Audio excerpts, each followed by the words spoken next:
हम प्रार्थना करेंगे। जब हम प्रार्थना करते हैं, कबूली के शब्द होते हैं, तो हमने इसे, अगर इंग्लिश में आप ये शब्दों को बोलना चाहते हैं, आप इंग्लिश में बोल सकते हैं। हिंदी में बोलना चाहते हैं, हिंदी में बोल सकते हैं। अपनी भाषा में कबूल करने के शब्द बोलना चाहते हैं, वैसे कर सकते हैं, लेकिन समझ के साथ कर सकते हैं, लेकिन हमने मुँह से बोलना बेहद ज़रूरी है। Thank you dear father for my triumphant life in Christ. I am a success. I walk in victory, divine wisdom, and the dominion of the Spirit. Because my faith is active, and I see and live by the true light of your word. In Jesus' name, Amen. धन्यवाद हो प्यारे पिता, क्योंकि मेरा जीवन मसीह में जयवंत जीवन है। मैं सफल हूँ, मैं विजेता में जीता हूँ। ईश्वरीय बुद्धि और आत्मा में प्रभुता के साथ जीता हूँ, क्योंकि मेरा विश्वास क्रियाशील है, काम कर रहा है, और मैं देखता और जीता हूँ तेरे वचन के सच्चे ज्योति में। तेरे वचन के सच्चे ज्योति के द्वारा यीशु नाम में, आमीन। आज मनन करने के लिए जो वचन मिले हैं, मेडिटेट करने के लिए जो वचन मिले हैं, ल्यूक 18 चैप्टर 1 वर्स से 8 वर्स, हिब्रूज 11 चैप्टर 32 वर्स से 33 वर्स, मार्क 5 चैप्टर 25 वर्स से 29 वर्स। आज मेडिटेट के लिए, मनन करने के लिए जो वचन मिले हैं, ल्यूका रचित सुसमाचार 18 अध्याय का 1 वचन से 8 वचन, इब्रानी की पुस्तक 11 अध्याय 32 वचन 33 वचन, और मरकुस रचित सुसमाचार 5 अध्याय का 25 वचन से 29 वचन तक। इंग्लिश में हम पढ़ेंगे किंग्स जेम्स वर्शन में से, हिंदी में पढ़ेंगे PSI बाइबल में से। ल्यूक 18 चैप्टर 1 वर्स से 8 वर्स पढ़ेंगे। And he spake a parable unto them to this end, that men ought always to pray and not to faint, saying, There was in a city a judge which feared not God, neither regarded man. And there was a widow in that city, and she came unto him, saying, Avenge me of mine adversary. And he would not for a while, but afterward he said within himself, Though I fear not God, nor regard man, yet because this widow troubleth me, I will avenge her, lest by her continual coming she weary me. And the Lord said, Hear what the unjust judge saith, and shall not God avenge his own elect, which cry day and night unto him, though he bear long with them? I tell you that he will avenge them speedily. Nevertheless, when the Son of Man cometh, shall he find faith on the earth?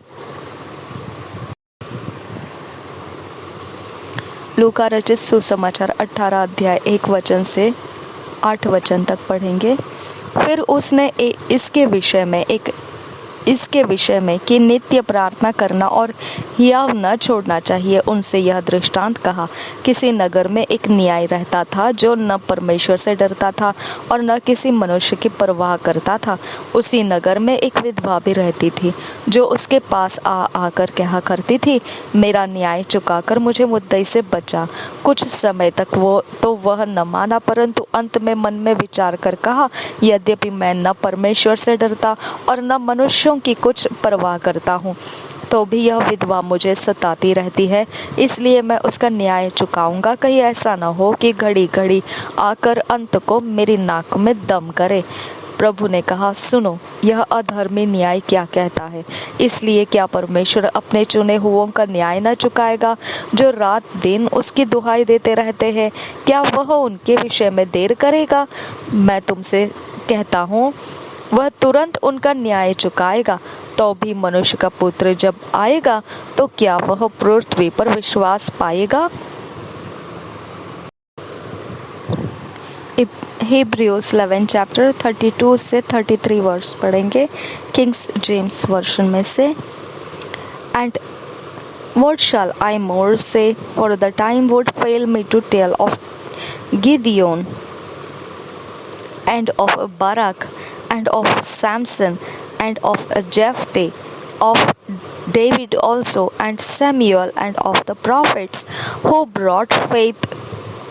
through faith subdued kingdoms, wrought righteousness, obtained promises, stopped the mouths of lions, quenched the violence of fire, escaped the edge of the sword, out of weakness were made strong, waxed valiant in fight, turned to flight the armies of the aliens। इब्रानी की पत्री 11 अध्याय 32 वचन से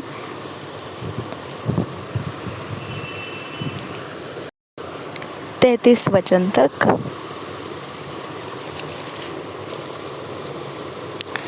अब और क्या कहूँ, क्योंकि समय नहीं रहा कि गिदोन का और बराक और शिमशोन का और यफ्ता का और दाऊद और शमूएल का और भविष्यद्वक्ताओं का वर्णन करूं। इन्होंने विश्वास ही के द्वारा राज्य जीते, धर्म के काम किए, प्रतिज्ञा की हुई वस्तुएं प्राप्त की, सिंहों के मुंह बंद किए। और एक बार पढ़ेंगे, मैंने इंग्लिश में पढ़ा, वो 34 वचन को भी पढ़ा, तो हमने सिर्फ 33 वचन के लिए रखा था यहाँ पर। इब्रानियों की पत्री 11 अध्याय 32 से 33 वचन। अब और क्या कहूँ, क्योंकि समय नहीं रहा कि गिदोन का और बाराक और शिमशोन का और यफ्ता का और दाऊद और शमूएल का और भविष्यद्वक्ताओं का वर्णन करूँ। इन्होंने विश्वास ही के द्वारा राज्य जीते, धर्म के काम किए, प्रतिज्ञा की हुई वस्तुएं प्राप्त की, सिंहों के मुंह बंद किए।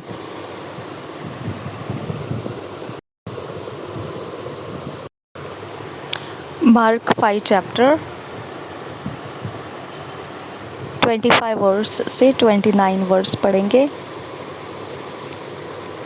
And a certain woman which had an issue of blood 12 years, and had suffered many things of many physicians, and had spent all that she had, and was nothing bettered, but rather grew worse, when she had heard of Jesus, came in the press behind, and touched his garment. For she said, If I may found but his clothes, I shall be whole. And straightway the fountain of her blood was dried up, and she felt in her body that she was healed of that plague।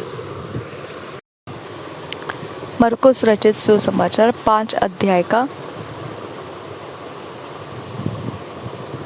25 वचन से 29 वचन तक पढ़ेंगे। एक स्त्री थी जिसको 12 वर्ष से लहू बहने का रोग था। उसने बहुत वैद्यों से बड़ा दुख उठाया और अपना सब माल व्यय करने पर भी उसे कुछ लाभ न हुआ था, परंतु और भी रोगी हो गई थी। वह यीशु की चर्चा सुनकर भीड़ में उसके पीछे से आई और उसके वस्त्र को छू लिया, क्योंकि वह कहती थी, यदि मैं उसके वस्त्र ही को छू लूंगी तो चंगी हो जाऊंगी। और तुरंत उसका लहू बहना बंद हो गया और उसने अपनी देह में जान लिया कि मैं उस बीमारी से अच्छी हो गई हूँ। और एक बार पढ़ेंगे मरकुस 5 अध्याय का 25 से 29 वचन। एक स्त्री थी जिसको 12 वर्ष से लहू बहने का रोग था।